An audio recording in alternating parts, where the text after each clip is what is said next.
ऐसी बानी बोलिए मन का आपा खोए, औरन को शीतल करे आपों शीतल होए।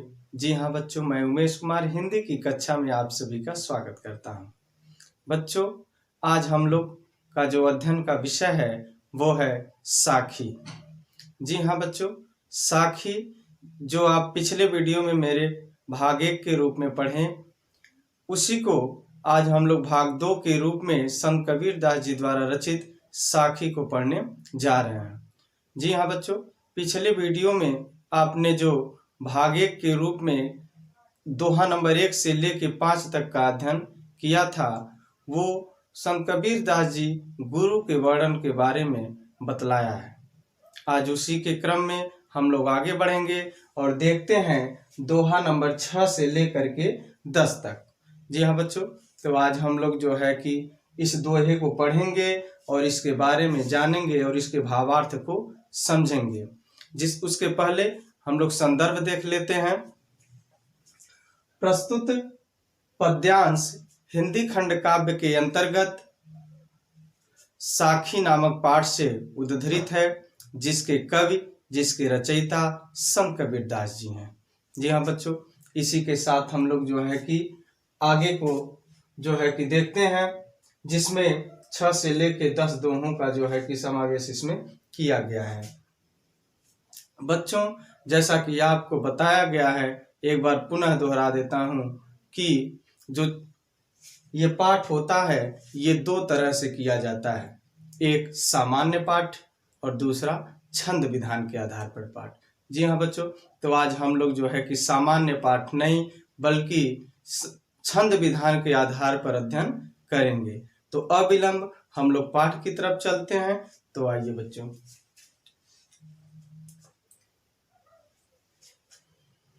भक्ति भजन हरि नाम है, दूजा दुख अपार, मन सवाचा कर्मना, कबीर सुमरन सार, कबीर सुमरन सार। जी हाँ बच्चों, इसको गुनगुनाने से, इसको गाने से एक अलग ही जो है कि भाव उत्पन्न होता है। इसको आप भी गुनगुना सकते हैं, इसको आप भी गा सकते हैं, जिससे इसके भाव स्वतः ही स्पष्ट होते चले जाते हैं। इसी के क्रम में हम लोग अगला दोहा देखते हैं। कबीर चित्त चमंकिया, चहु दिस लागी लाय, हरि सुमिरन हाथू घड़ा, बेगे लेहु बुझाय, बेगे लेहु बुझाय। इसी के साथ अगला, अंसड़ियां झाई पड़ी, पंथ निहार निहार, जी भड़िया छला पड़ा, राम पुकार पुकार, राम पुकार पुकार। जी हाँ बच्चों, इसी के साथ हम लोग अगले दोहे को देखते हैं।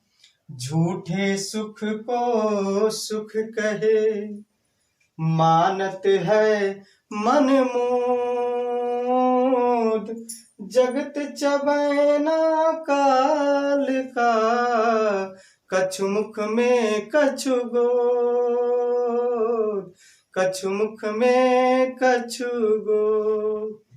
इसी के साथ हम लोग अगला देखते हैं।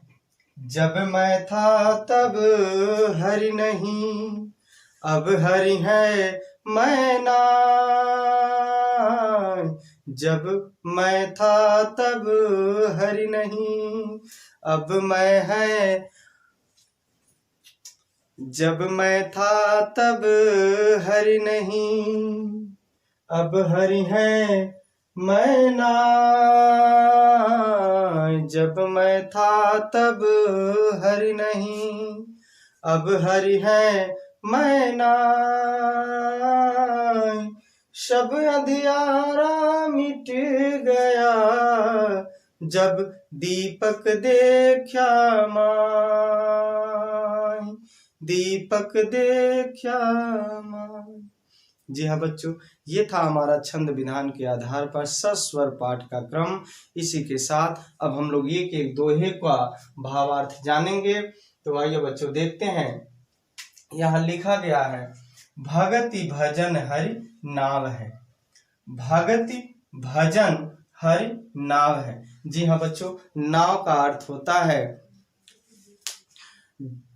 जल सागर से पार करने वाला, अर्थात हमें एक पार से दूसरे पार ले जाने वाला। जी हाँ बच्चों, लेकिन यहाँ एक तरफ से या एक पार से दूसरे पार या एक किनारे से दूसरे किनारे जाने का तात्पर्य है भव सागर से। यहाँ सांसारिक रूपी सागर की बात की जा रही है। जी हाँ बच्चों, तो आइए देखते हैं। संत कबीरदास जी कह रहे हैं, ये भक्ति और ये भजन, ईश्वर का भक्ति और भजन ये नाव के समान है। ईश्वर का भक्ति और भजन ये नाव के समान है। दूजा दुख अपार। दूजा का अर्थ होता है बच्चों अतिरिक्त, इसके अलावा संसार में अपार दुख ही दुख है। ईश्वर का भक्ति और भजन ये नाव के समान है, इसके अलावा इस संसार में अपार दुख ही दुख है, दुख का भंडार है। जी हाँ बच्चों, इसी के साथ अगली लाइन देखते हैं। इसलिए कबीरदास जी कह रहे हैं, मन सा वाचा कर्मणा। मन से, वचन से और कर्म से, तीन प्रकार से हमें कबीर सुमिरन सार, हमें ईश्वर की आराधना करनी चाहिए, हमें परमात्मा की आराधना करनी चाहिए। यही संत कबीरदास जी कह रहे हैं, यह ईश्वर का स्मरण करना ही जो है कि जीवन का परम तत्व है। जी हाँ बच्चों, इसलिए हमें मन से, वचन से और कर्म से तीनों प्रकार से परमात्मा का स्मरण करना चाहिए, यही जीवन का परम तत्व है। इसी के साथ हम लोग अगला दोहा देखते हैं। कबीर चित्त चमंकिया चहुदिस लागी लाय।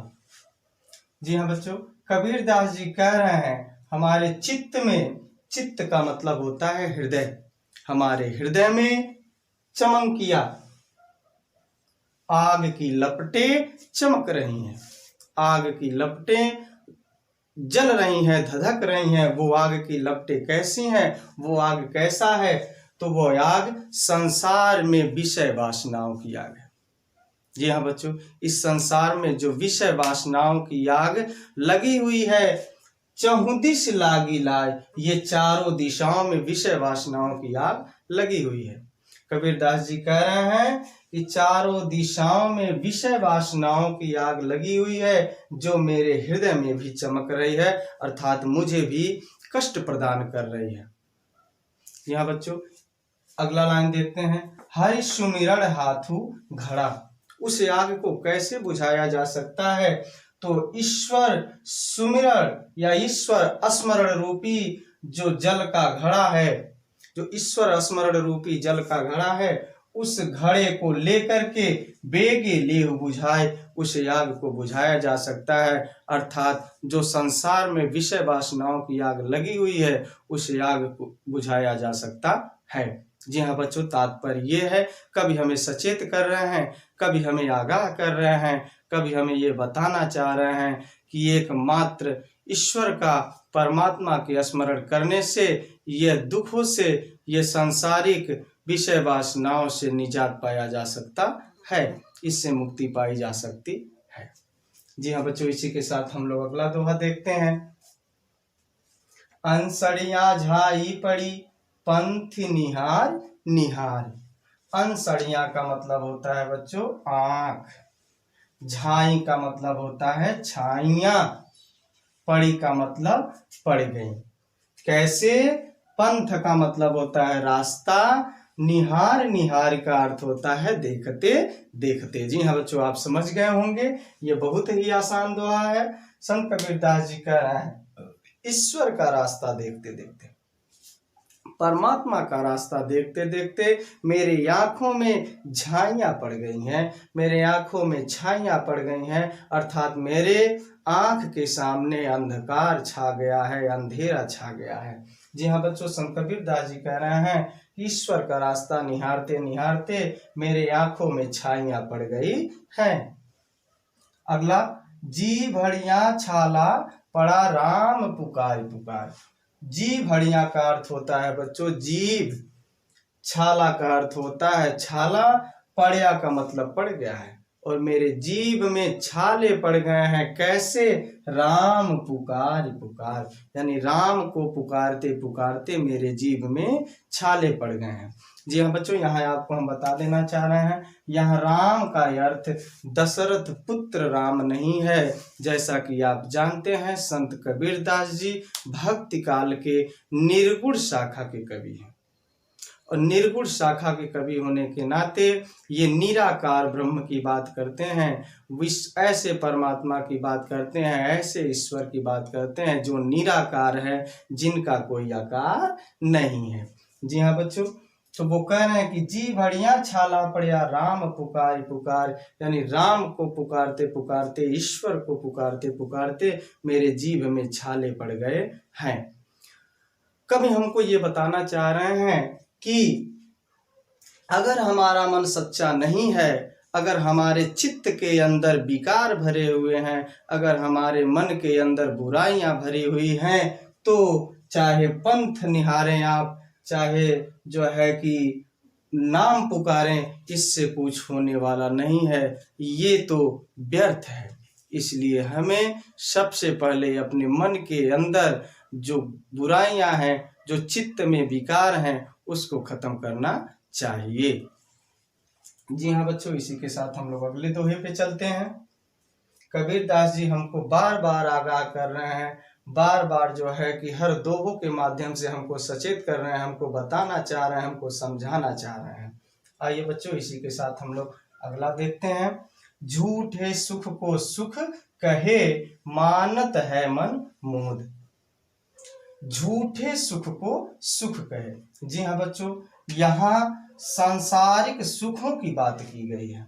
संसार में जो सुख का अनुभव मनुष्य करता है, ये सब नश्वर है, ये झूठा सुख है, यह यथार्थ नहीं है, इसमें वास्तविकता नहीं है, इसमें तो विषय वासनाओं की आग लगी हुई है। हे बच्चों, आप जो है कि देखें, इसमें कवि क्या समझाना चाह रहे हैं हमको। झूठे सुख को सुख कहे, ये संसार रूपी जो झूठा सुख है, जो यथार्थ नहीं है, अर्थात ये नश्वर है, मनुष्य इसी को सच्चा सुख मानते हुए मन मोद का अर्थ होता है, अपने मन से बहुत ही प्रसन्नित होता है। ये संसार का जो विषय वासना रूपी आग है, अर्थात इस संसार में जो झूठा सुख है, ये वास्तविक सुख नहीं है। इसलिए कवि हमको बताना चाह रहे हैं कि ये तो नश्वर है, ये तो नष्ट हो जाने वाला है, ये तो एक दिन काल के मुख में समा जाने वाला है। इसलिए बच्चों अगला लाइन देखिए, कबीरदास जी कह रहे हैं, जगत चबैना काल का कछ मुख में कछ गोद। जगत का मतलब ये संसार, काल का मतलब काल के मुख में जाने वाला है। ये तो चबैना है। चबैना का तात्पर्य बच्चों यहाँ ये है कि हल्का भोजन, अर्थात चना, भुजा हुआ चना या भुजा, इस प्रकार से, अर्थात जो आसानी से ग्राह्य हो जाता है, आसानी से हमारे अंदर चला जाता है। तो उस प्रकार से कभी हमको सचेत कर रहे हैं, हमको बार बार आगाह कर रहे हैं बच्चों कि ये जो संसार है, ये काल के मुख में चला जाने वाला है, ये तो काल उसको एक न एक दिन चबा जाएगा। कच्छ मुख में, कुछ को तो वो चबा गया, अर्थात कुछ को तो वो निगल गया, कुछ को तो वो अपने मुख में ले चुका है, और कुछ को अभी गोद में रखा हुआ है, अर्थात आगे की बारी है। जी हाँ बच्चों, तो इसलिए कभी हमको कह रहे हैं, ये सांसारिक रूपी जो सुख है, ये जो संसार का सुख है, ये नश्वर है, ये क्षणिक है, और इसी को जो है कि मनुष्य सच्चा सुख मानकर मन से बहुत प्रसन्नित होता है, जबकि ये संसार काल के मुख में चला जाने वाला है। एक न एक दिन जो है कि वो काल के मुख में चला जाएगा, जिसको काल ने अभी कुछ लोगों को अपने मुख में ले चुका है, अर्थात कुछ लोगों को कालजयी बना दिया है और कुछ को अभी अपने गोद में लिया हुआ है। जी हाँ बच्चों, इसी के साथ हम लोग अगला दोहा देखते हैं।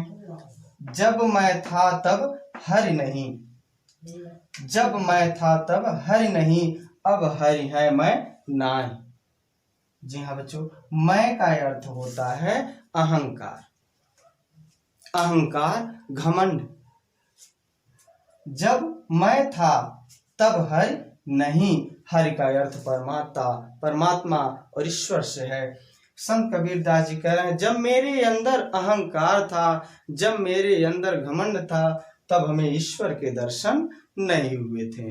अर्थात हमें ज्ञान, हमारे अंदर ज्ञान नहीं था, ईश्वर रूपी ज्ञान हमारे अंदर समाहित नहीं हुआ था।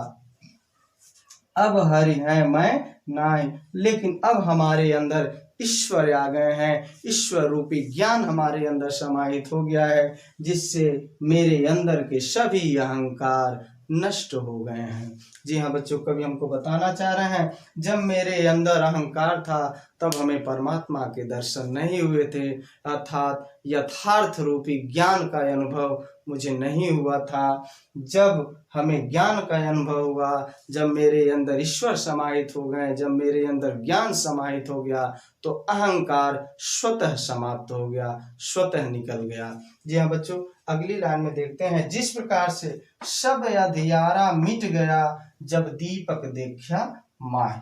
यहाँ अंधियारा का तात्पर्य है अज्ञान रूपी अंधकार, अज्ञान रूपी अंधकार। जब तक मेरे अंदर अज्ञान रूपी अंधकार था, यह अज्ञान रूपी अंधकार स्वतः समाप्त हो गया। कब? जब दीपक देखा माय, जब ज्ञान रूपी दीपक हमारे अंदर जला, हमारे अंदर आया, जिसके प्रकाश से अंधकार स्वतः जो है कि समाप्त हो गया। जी हाँ बच्चों, कबीरदास जी कह रहे हैं, जब मेरे अंदर घमंड था, जब मेरे अंदर अहंकार था, तब ईश्वर के दर्शन नहीं हुए थे। अब मुझे ईश्वर के दर्शन हो गए तो अहंकार स्वतः समाप्त हो गया। जी हाँ बच्चों, किस प्रकार से? जिस प्रकार से दीपक रूपक ज्ञान, दीपक रूपी ज्ञान का प्रकाश जब मेरे अंदर समाहित हुआ, तो अंधकार रूपी जो अज्ञान था, जो अज्ञान रूपी अंधकार था, वह स्वतः समाप्त हो गया। जी, इसके साथ हम लोग जो है कि अगला वीडियो कबीरदास जी द्वारा रचित साखी भाग 3 के रूप में पढ़ेंगे।